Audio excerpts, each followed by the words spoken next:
Next item. Ini mainan anak saya.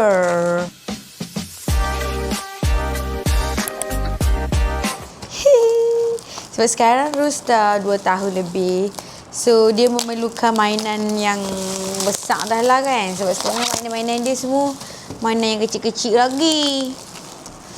Iya, sekejap. Ada 2 mainan yang saya order. First is this one, baby towel.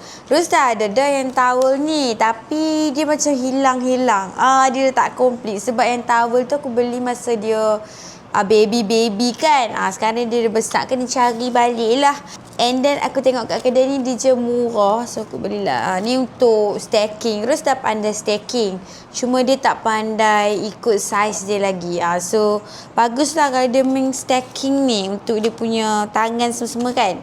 Dia boleh buat towel tinggi daripada kecil sampai ke besar. And then corok dia pun cantik, estetik guys. And then aku beli ni juga sebab hari tu masa pergi rumah kakak aku, Rus tak pandai main benda ni. That's the reason lah aku beli satu untuk Rus main. Rus dia tak ada proper place untuk dia main lagi kan. Sebab tak buat lagi bilik dia semua. Sebab tu aku macam tak nak lah beli yang comel-comel lagi. Tunggu nanti dia dah ada proper tempat untuk simpan mainan semua kita beli. Yang ni yang plastik biasa lah. Plastik biasa yang kayu macam ni. Biasa punya lah. Dia ada yang solid punya. Nanti bila dia dah pandai sikit ataupun dah ada ruang sikit, baru kita akan beli. Masuk ikut bentuk-bentuk ni. Macam tu.